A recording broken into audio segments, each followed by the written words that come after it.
So welcome to the Marketing Machine. We're going to talk about how to leverage content. And content is one of those things that people talk about. You hear content is king quite a lot, but not an awful lot of people are keen on writing stuff. And then they look at, so I've got to write stuff for my blog, then I've got to write things for my website, and I've got to write my email campaigns, my newsletters, and all the other things that people have to write to market their businesses. So I'm going to talk to you about cheat sheets, or an easy way of doing it. So before we get started, some of you know me, some of you don't. For those that don't, let me introduce myself. Let me just add a couple of people here coming in. Okay, I'm Leslie Morrissey. I've been running this company for 21 years, so I'm now of age. It's copywriting, it's reputation marketing, and I help people to follow the RAVE acronym. And the RAVE acronym is reputation, authority, visibility, and expertise.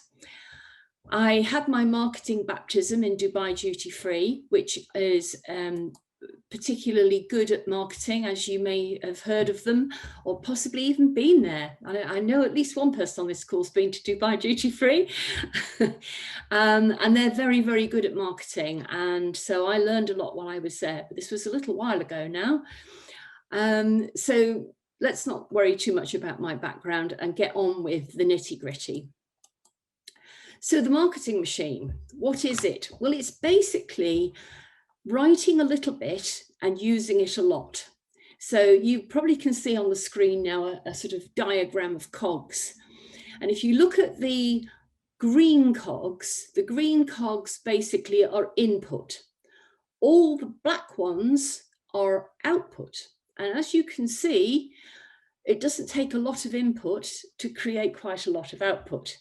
And the interesting thing is that the bottom green cog actually could be a black cog, and you could drive it from the first green cog. So there's even more there. And I'm going to explain to you how that works. But obviously, the first thing to do is, where does your content come from? Just let me, more people coming.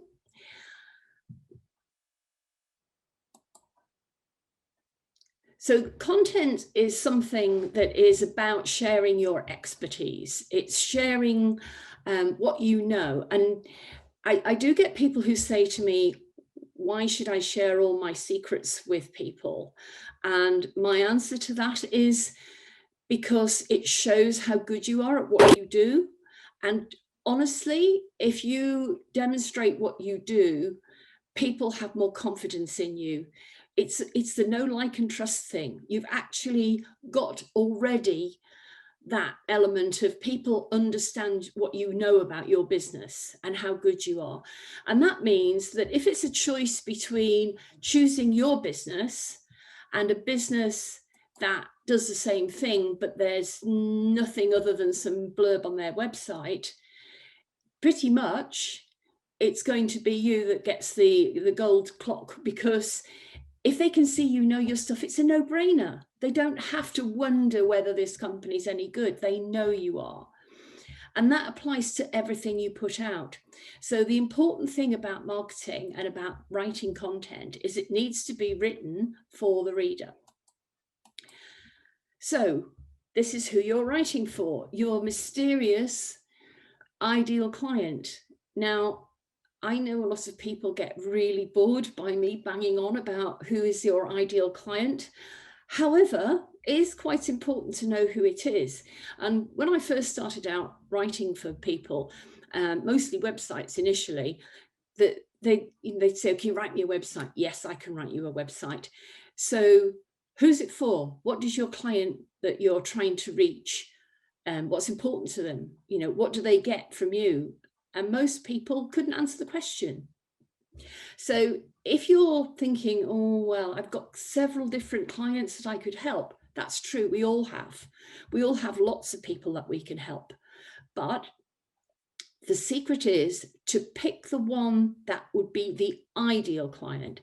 So if you've ever had a client that absolutely loved what you do, and you really enjoyed working for, describe them, because they're the people who you will find you need more of. I mean, ideally, you want people who are easy to work for, not people who are a complete nightmare. So that's who you want to be aiming your content at. So you need to know them. You need to know them quite well.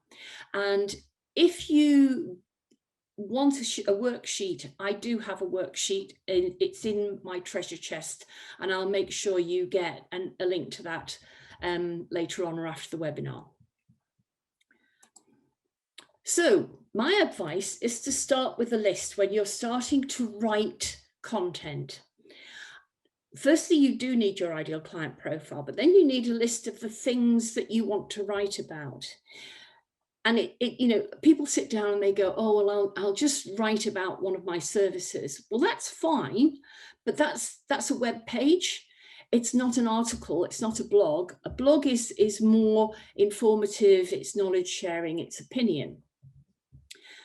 And you should be writing about your services, but in a slightly different way. So my way of doing it, and it works for me and it works for lots of my clients, is I actually sat down and wrote a list of all the services that I offer. And then I started writing a how-to article about the top one on the list. And the next one I wrote a tips article, so 10 top tips on. And I worked through them like that. And you'll find that there are 4 very compelling headlines. One is how to do something, whatever it is that you're an expert in. One is top tips. It doesn't have to be 10. Generally, apart from 10, an odd number works better. That's just something to think about. Checklists people like, or some people call them cheat sheets. It depends on which side of the pond you come from. But a checklist is always good, so people have a structure to follow.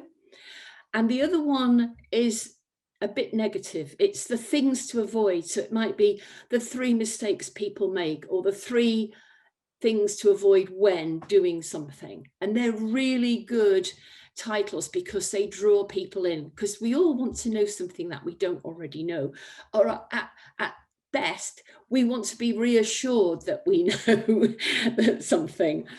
So that's a good place to start. And basically for years, and I'm talking probably a decade, that is how I've written my blogs, and I write 1 a week.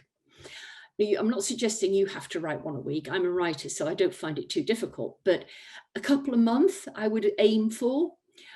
Articles that you can put in different places, and we'll talk about that in a minute. But start with your list. And if you struggle to write, get your mobile phone out and talk to the phone, or get a recording device. I think some of the Word documents and things, you can record your voice. So if it's easier to talk, then talk.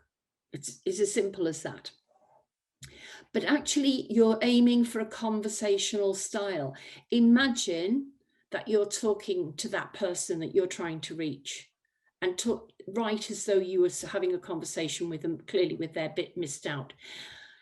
I find that when I've written something, if I read it out loud, I find the places where it's clunky and it doesn't work, and so will you. It's a really good rule of thumb until you get sort of polished at doing this kind of thing.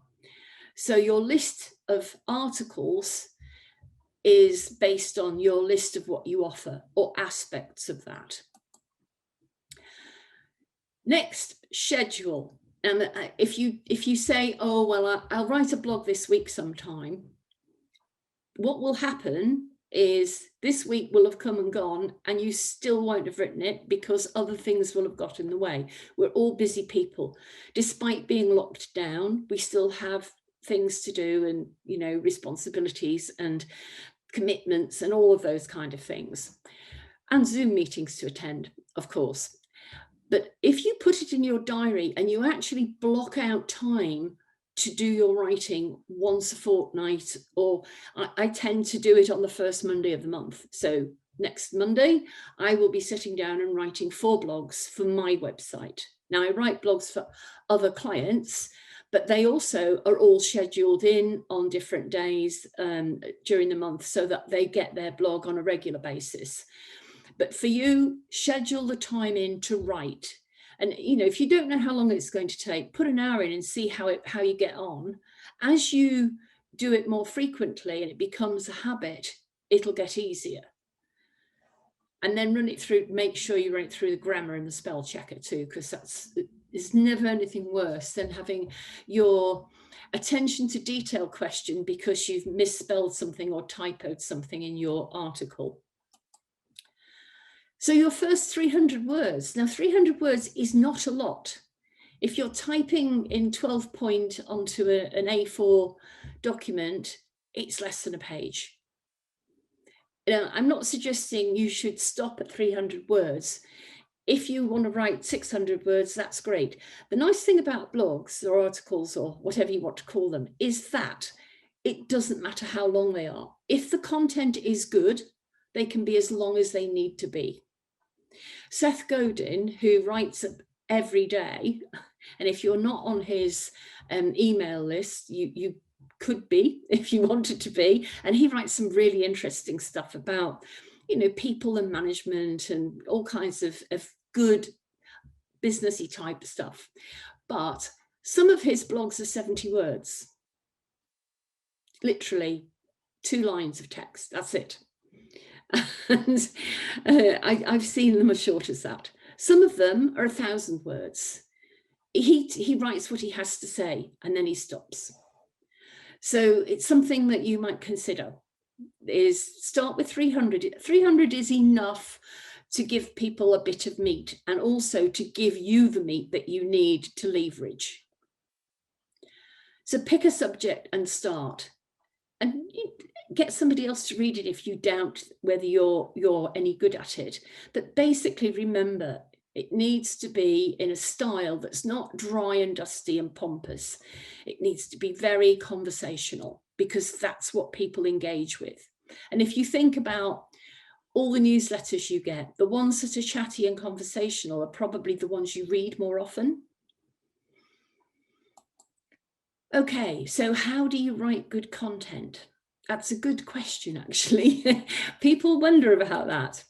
Well, I've already said conversational. Imagine that you're explaining something to somebody else. And if you think about how you would do that face to face, so if you go to a networking meeting and people say, oh, you know about such and such, how do you do that?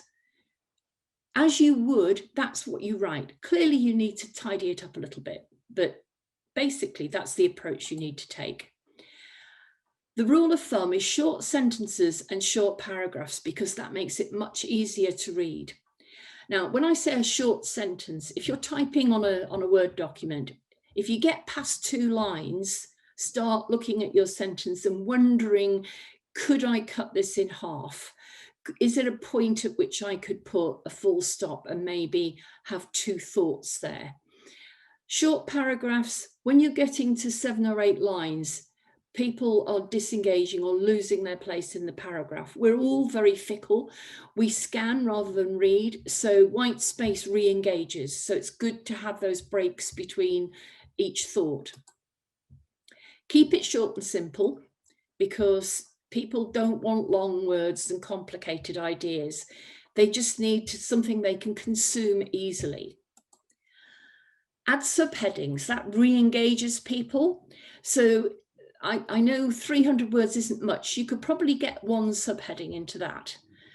Sometimes you might have more than 1. If you're doing a checklist, you would have, lots of 1, 2, 3, 4, maybe with a little heading for each one.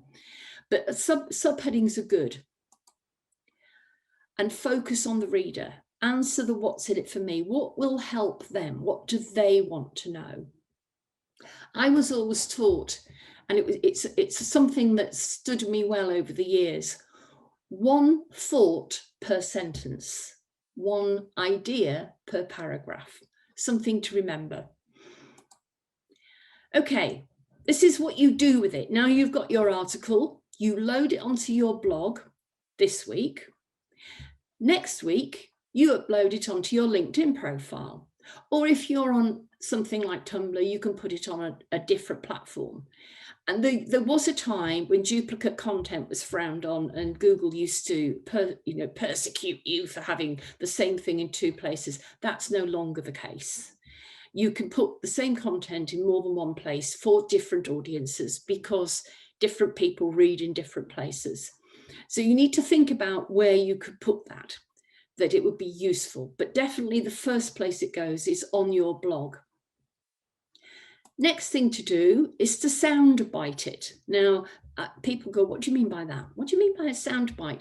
Because a soundbite typically is a quote that somebody speaks, but actually you can do it with your blog. If you look at your blog and take a sentence out that makes a statement, but clearly there is more to it than that, you use that statement with a link, and the link is to your blog, and you put that on your social media platforms. So what I do is, when I've written a blog, I will then I'll go through it and pull out 4 or 5 or more, depending on how long the blog is, little tempting bits out of it, and then I link it back to that, and that's what I use for social media posts. And it means that even on days when you're too busy to think of what you need to post on your social platforms, you can use that. And it also works quite well if you want to use Canva and put it into an image as a quote. And it's really there to just get people to want to click the link, to want to know some more. So you've now got your social media content, but then newsletters are quite handy because they keep your subscribed audience engaged, the people who've said, yes, I don't mind if you send me stuff. And for me, a newsletter is not a dry and dusty, we've got a new member of staff, or so-and-so's joined our team, or we've just moved to a new premises, or we've just launched a new product. And yes, you want to tell people those things, but that's not primarily what they want to hear. So if you think about, what do you want when you get a newsletter? It isn't that kind of stuff from other people. So why would you send that out to people yourself? So here you have this really good article that's on your blog. Why don't you use that? You can use it to lead your newsletter. And basically it means that you take the first maybe 3 paragraphs at a point where there's a natural break, but there's clearly some more. You use that as the lead article in your newsletter with a read more button linked back to your blog. After that, you can then do your promotion or your news or whatever it is, or your offer of the month or whatever.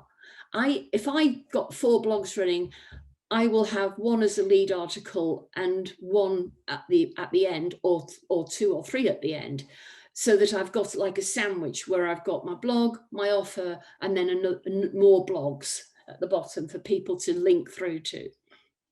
And that just gives them value because they're good quality articles.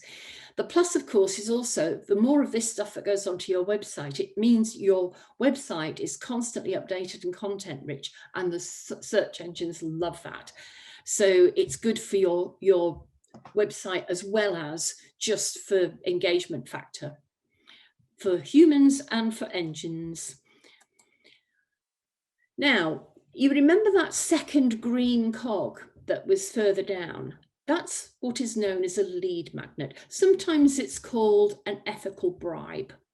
But basically what it is a document, and it generally is a document, that offers something that your ideal client or target audience would be interested in.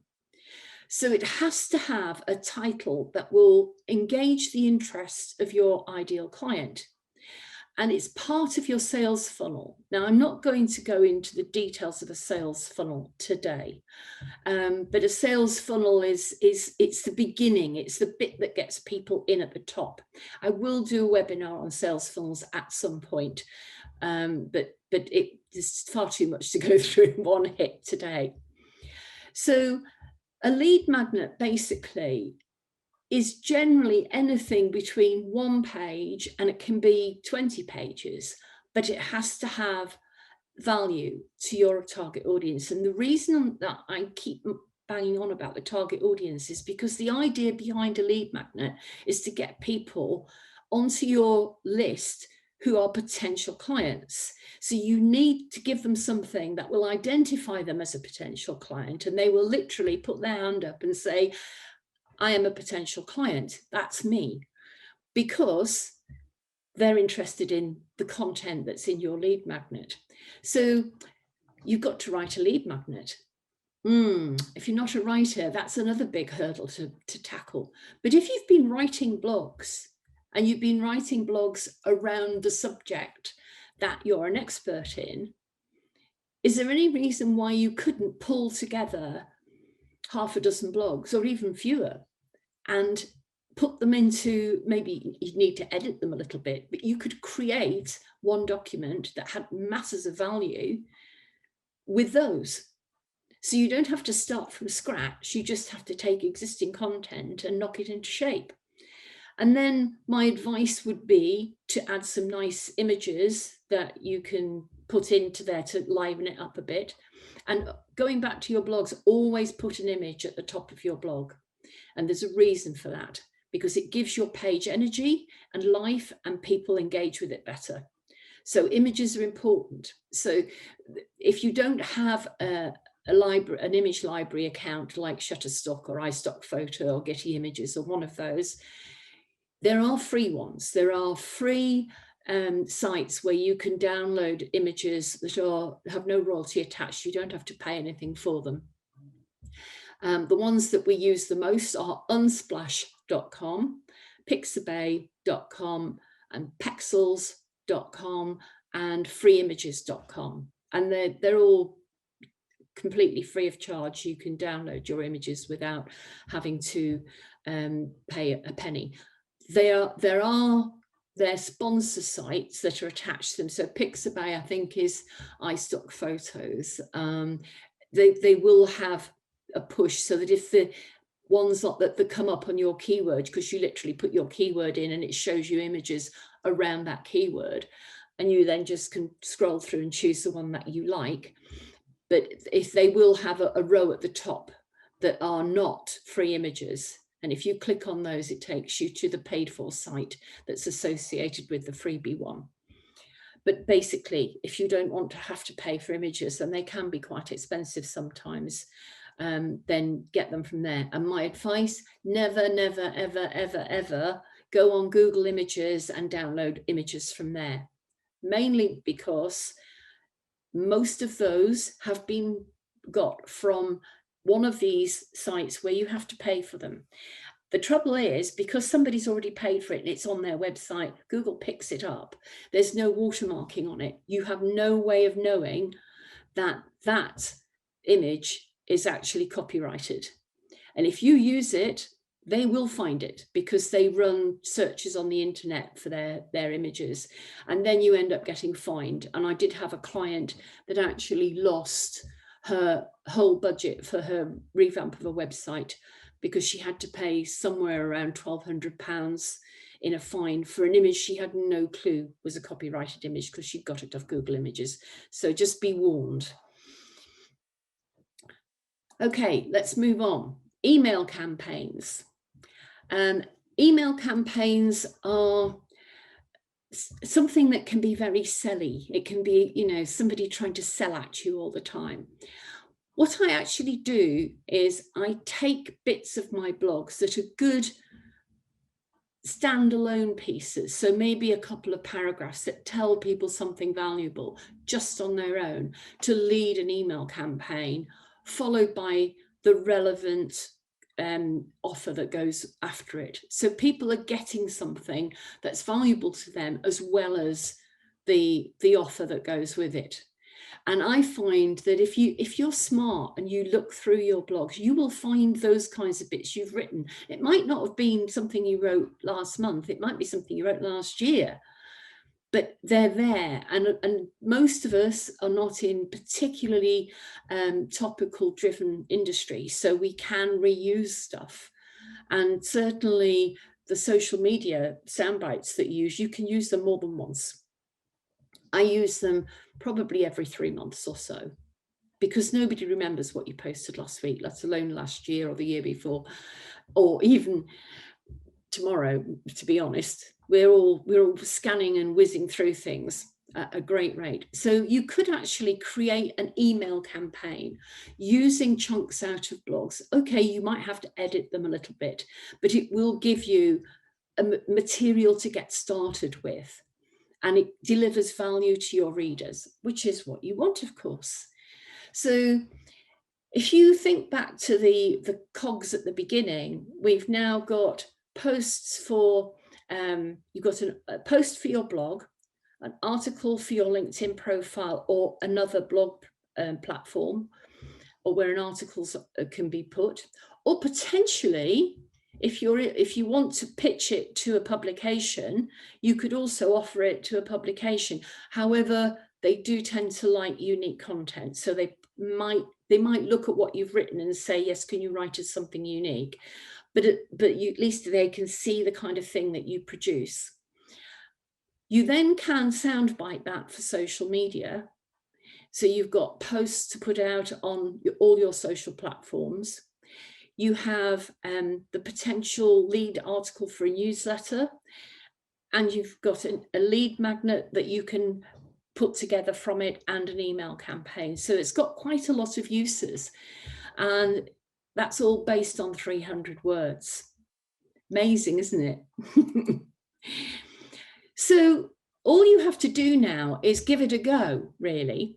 And if you try it yourself and you just find that it's taking over your life, then you could outsource it. I mean, we do that for lots of our clients, and I'm happy to talk to you if you wanted to do that, or you may have somebody else you know that does content that would help you with that. To be honest, I'm a great believer in outsourcing, because I know that it will take me longer to do that work than it would take me to earn what it costs to pay somebody else to do it, if that makes sense. It's like I have an accountant, and I have an accountant because, well, I can manage a spreadsheet, and our company accounts aren't that complicated. I don't really want to spend my time doing it, and I know I will get stressed and it will take me half a day, where my accountant probably takes about 10 minutes and does it all, and I know it's right. So those are the sort of things that I've been exploring, is outsourcing for my business as well. So I think it's a good thing to do, and it gives you time to do what you're good at.